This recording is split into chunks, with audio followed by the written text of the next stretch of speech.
అయ్యా కాంగ్రెస్ పార్టీ పెద్దలారా, నిరుద్యోగులు అంటే మీకు చిన్న చూప లేకపోతే భయమా మాకు అర్థం కావట్లేదు. నిన్న అశోక్ సార్ని కలవడానికి నేను వెళ్ళినప్పుడు అక్కడ ఆయన ఇంటి చుట్టూ 10 మంది కానిస్టేబుల్ అని ఇద్దరు ఎస్ఐలను కూడా పెట్టడం జరిగింది. అయినా మేము లోపలికి వెళ్ళి మాట్లాడుతున్నప్పుడు ఎస్బీ ఎంక్వైరీ వాళ్ళు కూడా రావడం జరిగింది. అప్పుడు నేను వాళ్ళతో ఒక మాట చెప్పడం, సార్ మా కడుపులు కాలుతున్నాయి, మాకు ఆకలి ఉంది, మీ భరించేంత ఆకలి ఇప్పుడైతే ఉంది, మా ఆకలి ఇంకెక్కువ అవుతుంది, సరే మేము ఇక రోడ్ల మీదకి రావాల్సిన పరిస్థితి వస్తుంది అని మాట్లాడినప్పుడు ఆయన మీకు కేసులు అయితే మీ మీద ఎందుకు మీ భవిష్యత్తుని ఇబ్బంది పాలు చేసుకుంటారు అని అన్నప్పుడు, సార్ తెలంగాణ ఉద్యమాన్ని నడిపించిందే నిరుద్యోగులు, ఉద్యోగాల కోసం యువత, సార్ ఆ కేసులకు యువత ఏం భయపడరు సార్, మాకు మరి మీరు నోటిఫికేషన్లు ఇవ్వనప్పుడు మా పరిస్థితి ఏంటి సార్, మేము బయటికి రావాల్సి వస్తుంది, తెగించాల్సి కూడా వస్తుంది అని చెప్పడం కూడా జరిగింది. అప్పుడు సార్ నేను ఒక మాట అంట, శ్రీధర్ బాబు గారు ఇప్పుడు నోటిఫికేషన్లు ఇవ్వము అన్న వైఖరితో మాట్లాడడం కూడా జరిగింది. మీరు మేనిఫెస్టోలో ఒక మెంబరు, మీరే మేనిఫెస్టో రెడీ చేయడం కూడా జరిగింది. మీరు ఈ డేట్లతో సహా మేము ఇస్తాము, ఈ డేట్లో ఎగ్జామ్ పెడదామని చెప్పడం మిమ్మల్ని నమ్మి మేము ఓటు వేసినాం, సరే 1 ఇయర్ 2 ఇయర్స్లో మా అయిపోతుంది, మాకు ఉద్యోగాలు వస్తాయని నమ్మకంతో మేము ఇక్కడ ప్రిపేర్ అవ్వడం జరుగుతుంది.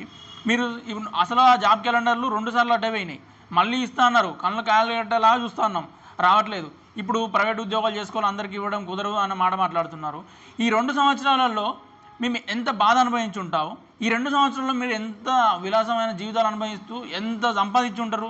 మరి మా పరిస్థితులు, మేము మా లోటును ఎవరు పూడ్చగలరు, మీరు పూడ్చగలరా? మా జీవితాలు ఎంత వెనక్కి వెళ్ళి ఉంటాయి ఈ 2 సంవత్సరాలలో, అదొకసారి గుర్తించాలి. మీరు 2 లక్షల ఉద్యోగాలు ఇస్తా అన్నారు కాబట్టే కదా మీ ఇక్కడికి వచ్చింది, మేము ఇప్పుడు రోడ్ల మీదకి వచ్చే పరిస్థితి వస్తుంది. మీరు ఆ 2 లక్షల నోటిఫికేషన్లు ఇచ్చి మమ్మల్ని మా జీవితాన్ని నిలబెట్టాలని కోరుకుంటున్నాం. 2 లక్షల ఉద్యోగ నోటిఫికేషన్లు ఇస్తే మేము చదువుకొని మా జీవితాన్ని నిలబెట్టుకుంటాం.